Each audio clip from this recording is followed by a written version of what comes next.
19th. It's the 19th of October. And imagine there's a bell going off.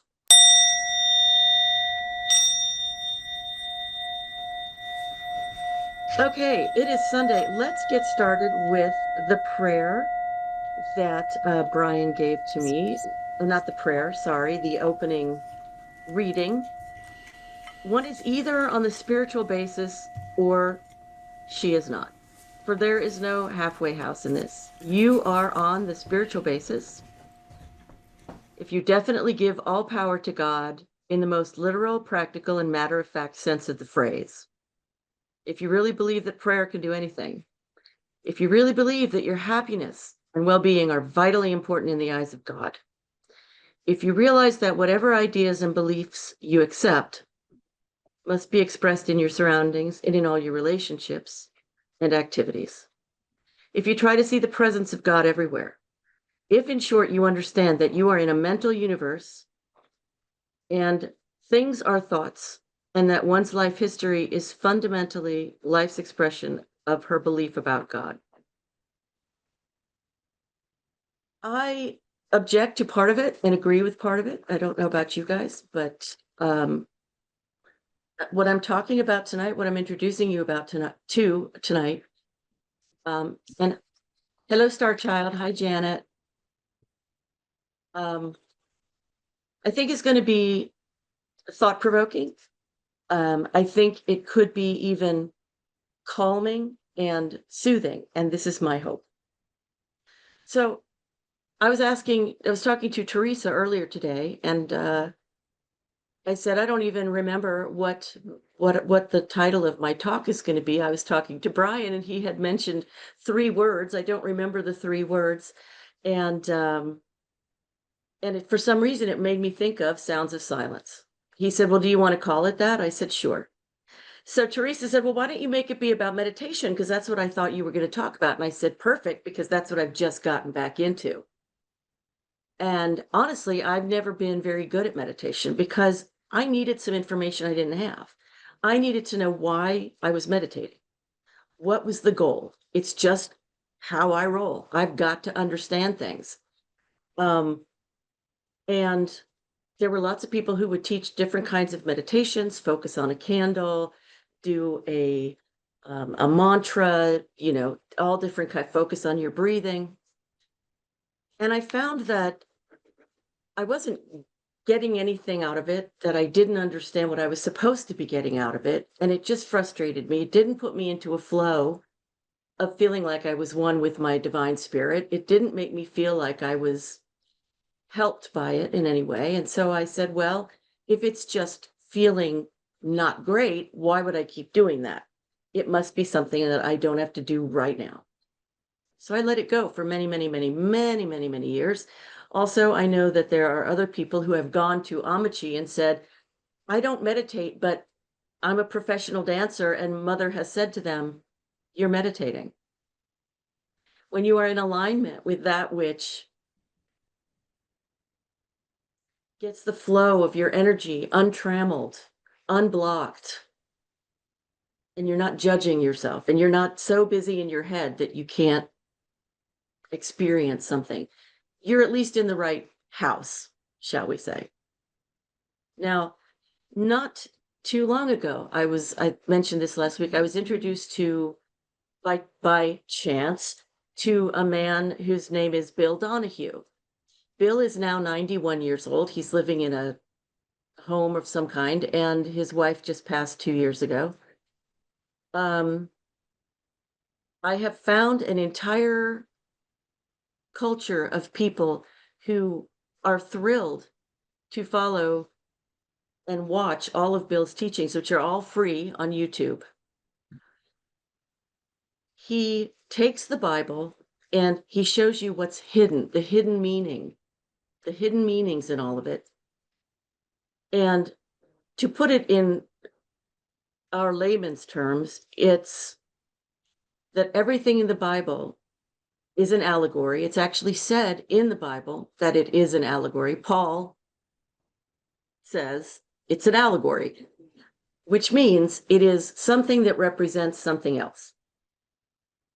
So all of these stories that we've heard and read and thought about over all of these years, we've taken as stories that should mean something, rather than looking at the story itself and saying, what does the story mean?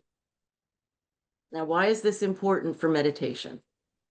I'll show you in just a few minutes.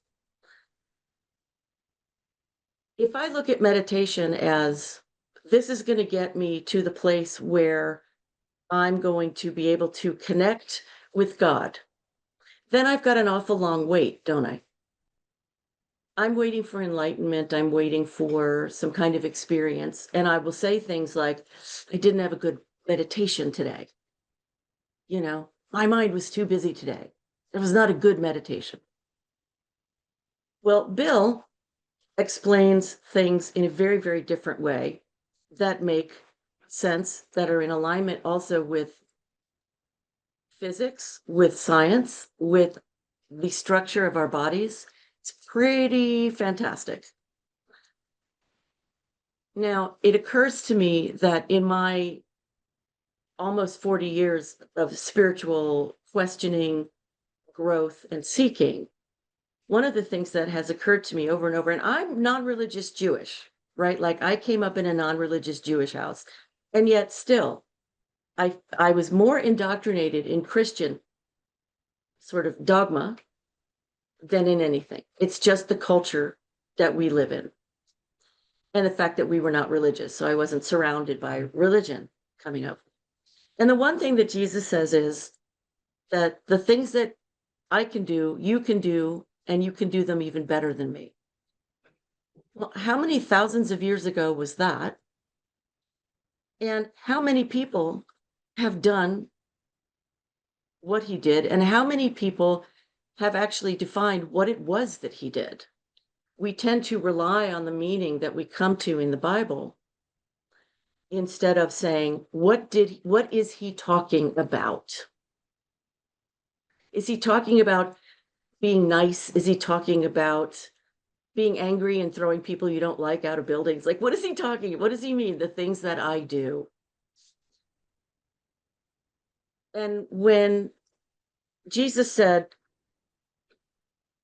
I am the light and the way, when the phrase God is I am was there, if you actually say that out loud, God is I am, you are speaking a truth that we don't feel truly aligned with. God is I am. If you say it to yourself, you're saying the same thing. God is I am. It's the I. It's the we are happy to say that we're all connected. We're happy to say we're all one. But we have this religious injunction, thou shalt not be one with God. That somehow that's supposed to be egotistical. And yet we'll say we are made of that. And I'm talking about consciousness. I'm not talking about the brain. I'm not talking about us understanding or not understanding, like us not being smart or something. That's not what I mean. But there is a switch that happens in the brain. And there are little switches, I think, that move us to this understanding, to this experiential of I am one with that. That doesn't mean I'm in control of the world, but I'm one with that which is. I am one with that which creates the world. How do we get to that knowing? Well, some of it is learning, some of it is listening to somebody like Bill and to the stuff that we talk about here, and all different kinds of messages out there that will help us break through the resistance to that idea that somehow we can dare to be one with that which we are also seeking.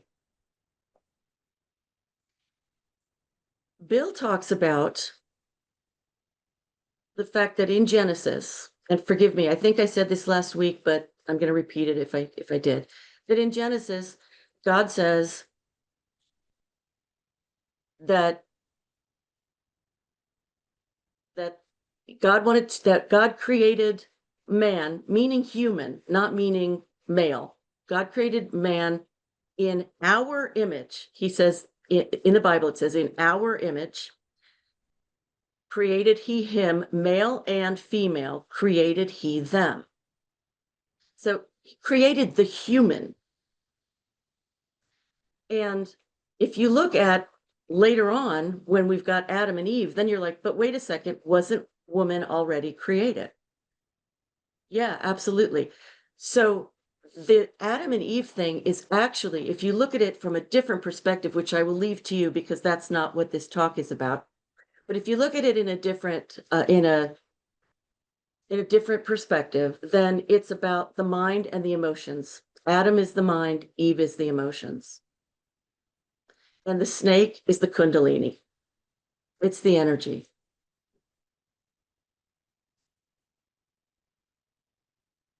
And he talks about, I mentioned this because he talks about the left side of the brain being the 10% that we use for our normal ways of thinking, our normal ways of processing info. And the right side is the feminine. It is the connection to the divine. And that's where our epiphanies come from, our ahas, those things that we can't sit down and go, I think I'll have an epiphany. It's not the way it works. Those things come from somewhere else. They come from here. And he defines this. This is the Garden of Eden. This is where we have left. This is where our Adam and Eve have departed from. And we've been living over here in the wilderness. When we meditate, we're trying to come into a place where we can allow the Garden of Eden to infuse us with the parts of us that we have been keeping ourselves away from because we've been taught to do that. We have those grooves in our brain that say, thou shalt not, right? Or that tell us you were born in original sin, which, by the way, was added to the Bible in the 3rd century. So that's none of the things that we read in there should be harming us, but they are. So here's what I learned about meditation, and it started me into meditating from the right place with the right understanding. And I'm actually going to play something for you of his, because not only is it fantastic, he's entertaining. So what a nice combination. Suddenly, you start to open the right side, and you become one with nature, and you won't hurt an animal anymore. You won't lift your hand, and you won't hurt a child by threatening a child with hell or devils or demons. You won't do it anymore. You can't, because a change comes over you. The right side starts, the temple doors open, and you start thinking with the God mind. You start thinking with the Christ mind. You haven't just read the Bible, you become it. You haven't just read about Jesus, you become Jesus. You haven't just put a bumper sticker on, you say, honk if you like to. You become one, you become him, you become it. Say. And that's the beautiful, beautiful part. Suddenly, you find what he said when he said in the book, the things I do, you can do better than me. Because the same thing that's in me is in you. And so that's when you do. And you can use the 3 circles instead of the 3 circles using you. You use the activity. You understand the thinking process. You use the feeling. Okay, let me stop this for a second because I neglected to tell you something. I apologize. I want you to think of 3 circles. In the center is you, the core you. Then the circle that's outside of that, just outside of that, is activity. We have the you. This is you. Then we have feeling. Then we have thinking. And then we have activity. We come in from the outside. The outside circle is activity. So the first thing we do, and the easiest thing that we do, if we can get ourselves to do it, is to sit down and be quiet. Take no thought. Sit down, be quiet. Okay, now we're coming into our center, which is where we want to be doing our meditation from. The next circle we're going through is thinking, our brain. Our brain goes crazy. Our brain starts talking all the time. That's all it does. He says what we want to do is that we want to have a sense of indifference to the thoughts. So that's the people who teach you just watch your thoughts. And if you can do that, your thoughts will suddenly start becoming not you. And what he did when he would meditate is he would say to his head, okay, look, I know you're going to be throwing all kinds of thoughts at me. I know that. But I want you to know that I know that that's not me. That's just you throwing thoughts around. It's just not me. And so then he would sit and he would watch the thoughts. And he said, I would have maybe a minute here or maybe 2 minutes there where I would have no thought. He said, bliss. The next circle is feeling. And if you're feeling, you're still not at the center. But the point is not to get to the place where you go, I had a great meditation. Oh my God.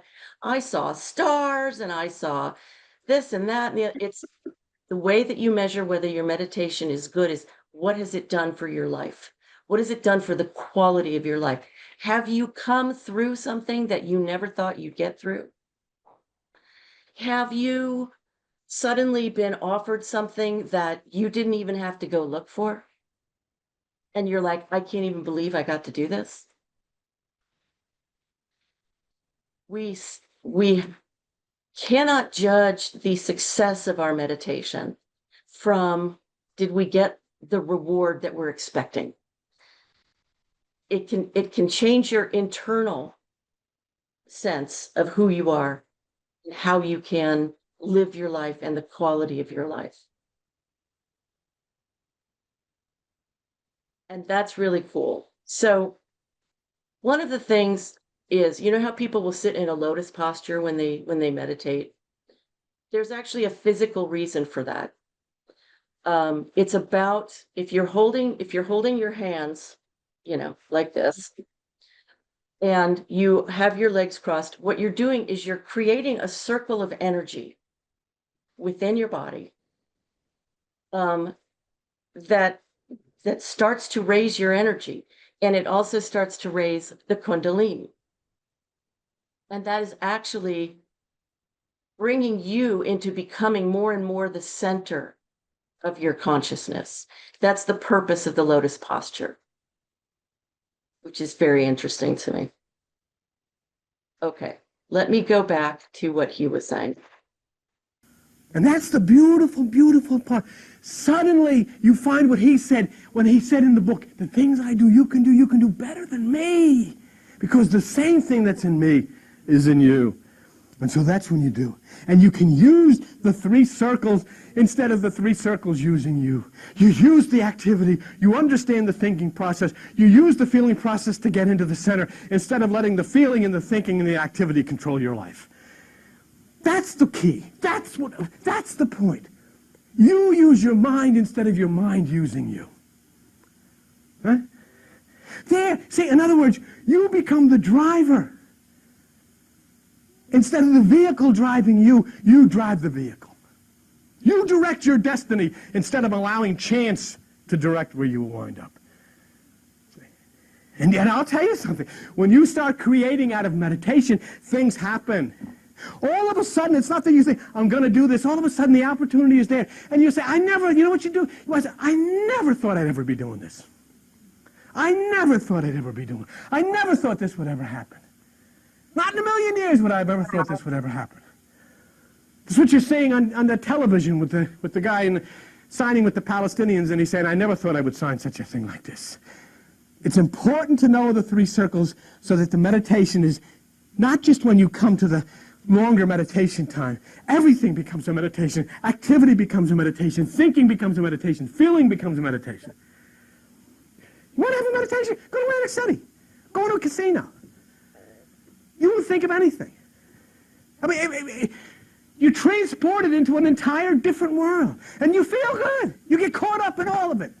For a half hour, all of a sudden you get all excited. And you're feeling good. And you get in the car and you go back up and then you turn on the radio and you get back with the people you've been hanging out with and everything is going right down the toilet again. That's why people go down there. They act out this fantasy. Is there a need? Do you have to do that in order to act out of it? But when you have to get away from all of this morbid type of hate and fear and guilt and shooting and killing and all of this stuff, you go anywhere. It's not the fact that it's Atlantic City. It's not the fact that it's your vacation. It's not the fact of a beautiful mountain or a lovely lake or it's nice in Key West. It's the fact that you're away from where you've been. And all of the stresses and the strifes that come against you, finally, I'm not there anymore, even for an hour. And that's what this does. Even for a half hour, I have suddenly shut it down, and I have moved out into this cloud of unknowing, into a special place. So what's happened for me is I now understand the importance. I now understand why I'm doing it. I now understand what happened 3 years ago when the breakthrough happened with the depression and all of that. I understand that my security is there and nowhere else. Doesn't mean that other people don't help me. It doesn't mean that my security isn't buoyed up by other people, by other situations. But if I don't invest my energy and my love and my expectation in meditation every day for even just half an hour or 15 minutes or whatever it is that I can start building from,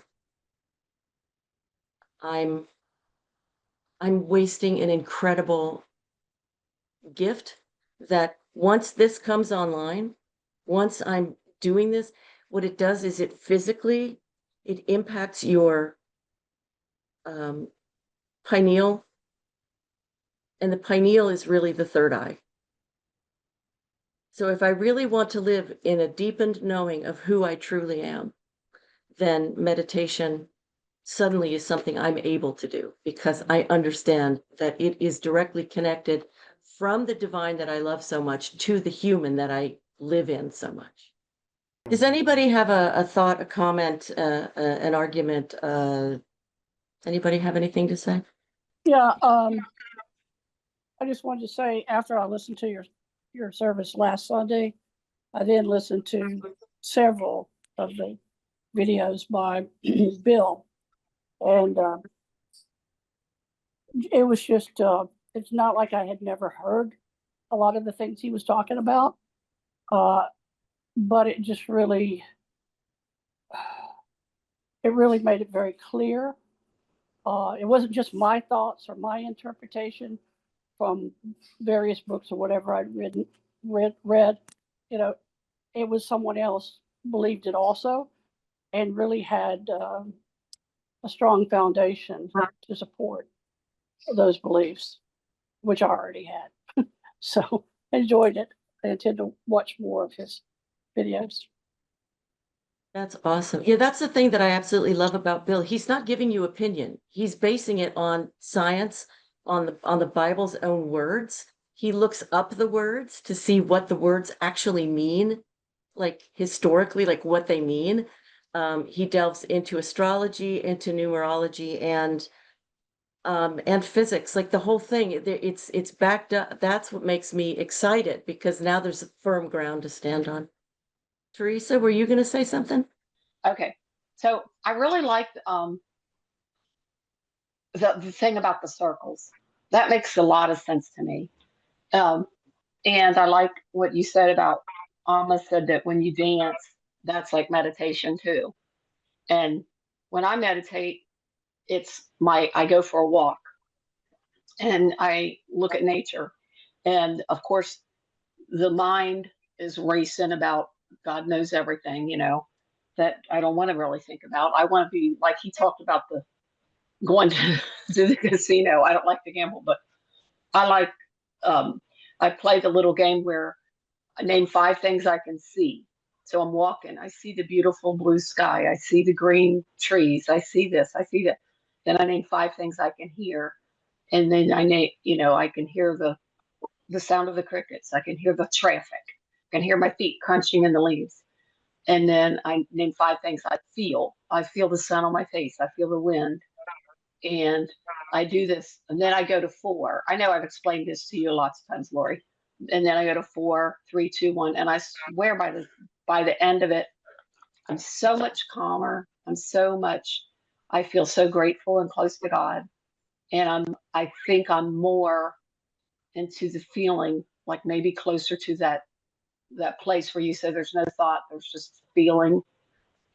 Um, and sometimes also when I'm really tired and I'm just like spacing out, staring into space, and I might go into that place where I'm not thinking anything, I'm just feeling. But I appreciate everything you said, and I think I'm going to check out that Bill guy. He seems really excited about what he's saying. Awesome. Thanks. Dave? Okay, Gotcha. good. I have been wanting and desperately needing to meditate for a long time. My problem is that I can think back quite vividly the times when I've really kind of went to a whole nother level, and so and it sort of ruined me in my view because the thing that they suggest doing, as you guys have all talked about, going for a walk or doing things like that, that doesn't do it for me. I can remember, like I said, quite vividly one time. But God, this is probably back in the geez, it had to be maybe as far back as late 90s, early 2000s. I went to see, when I was in Tampa, I went to Tampa, Florida to see Sylvia Brown. And I was a big Oh, fan of hers. I used to see her on the Montel Williams show and things of that nature. And I went to go see her live at this auditorium in Tampa. And I was hoping, oh, I hope she calls on me and I can ask her a question. But that didn't happen. But what did happen is she led us through an amazing meditation.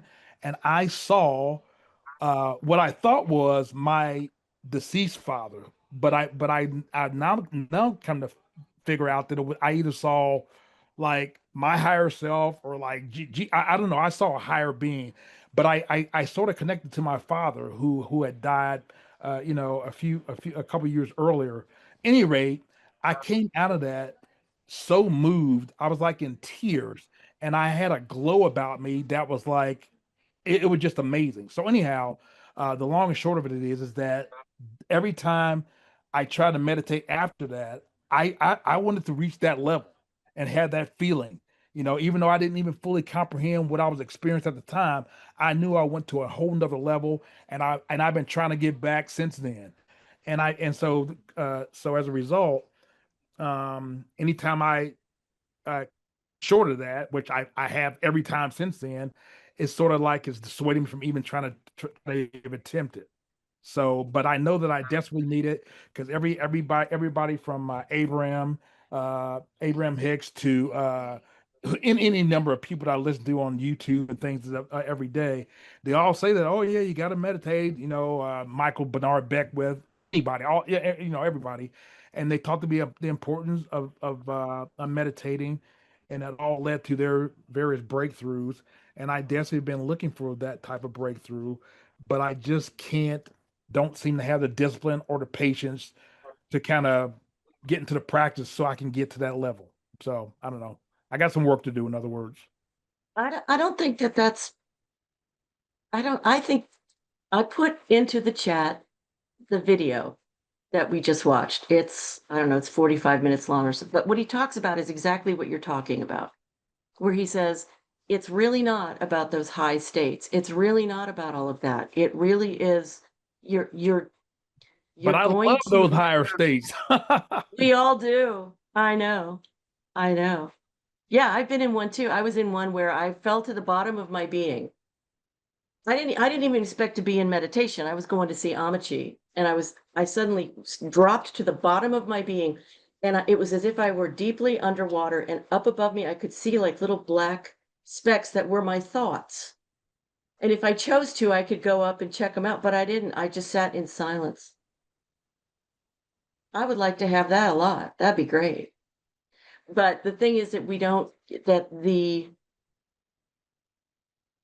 making ourselves available and open instead of seeking, I think is that's something I came to this last week, was like I have to stop striving, and I have to make myself be in a receptive mood for whatever could be, because since the divine in me and the divine in you is limitless, why am I limiting it with my expectations? That's my thought on it anyway. Star Child. What I was When you were explaining about meditating and about what Bill was saying about scripture last week and this week, that thought. I've read this book. It was by, it was by a rabbi. This Heart in You. And one of the chapters in it was talking about relationship. And it was a conversation between a Christian and a Jewish person. And as it was going along, the Christian was asking this Jewish person, about their belief in God. And before the Jewish person would speak, the Christian would say, "Oh, you're under these laws." And so then before the Jewish person could speak, the Christian would say, "Oh, you believe that you have to do these things, do these laws." And it went on like this for a little bit. And so the Christian finally asked the Jewish person, "Do you believe in God?" And the Jewish person's like, "Well, I think so." And the Christian was like, "Well, what do you mean you think so?" And the Jewish person was like, "Well, I dance with him, I eat with him, I fish with him, I sleep with him, all these things that you do with a friend, and, I laugh with him, I cry with him, and I do everything with him." And there was no remarks from the Christian person.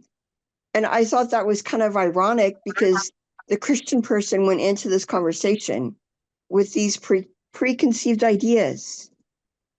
And when the Jewish person came back, because in Judaism, what a lot of people don't know in Judaism is the Jewish person will believe in God. They don't believe in the Messiah. It's only the Messianic Jews, those that believe that Jesus is the Messiah, that believe in the Messiah.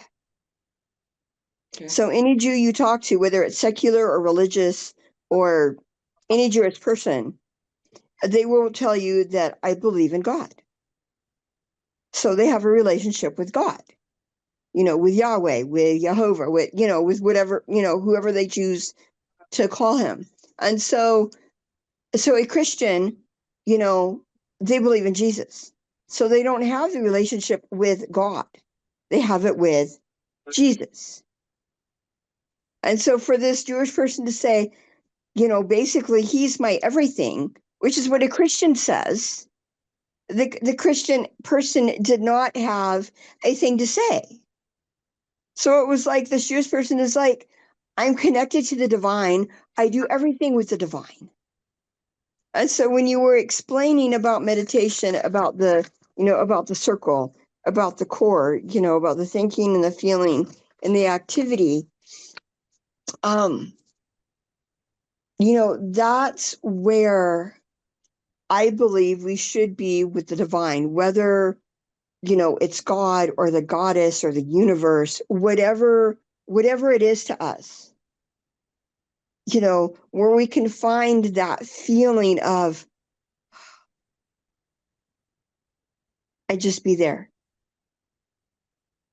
I had someone explain something to me many years ago, because I can do many things at once. And I had a very close friend of mine, challenge me. She's like, I know you can do things, but can you be? Can you just be? Well, yeah, I can do this. No, can you be? Well, what's that mean? Can you just be? Meaning, can I just sit still and just be? And so that became my challenge. And David, I think, I understand where you are. You experience something and you want to get back there. But a lot of times we just need to be. And we're already there. So I get where you're coming from. We have these experiences, in religion especially. That's why I don't like religion. The different ones, they And we've all seen it, the music, the words, we see the manipulation at times and how, yes, Lori, I see you're nodding your head, so you get it. We see this.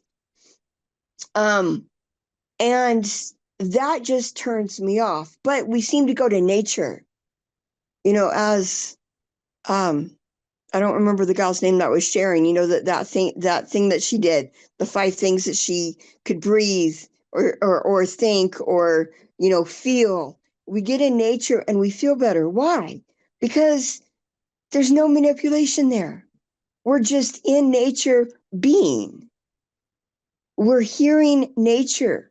We're hearing the creation. We're getting that connection back. That, what was it, Lori, you were saying?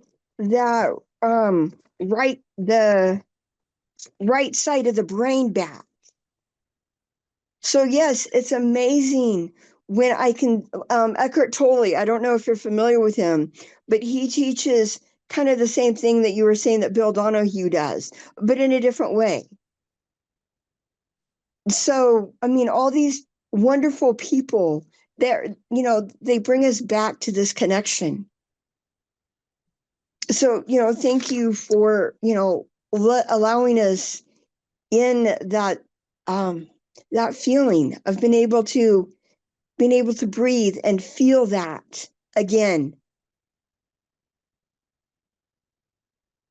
That's incredibly exciting. Thank you. Those are beautiful, beautiful words. Wow.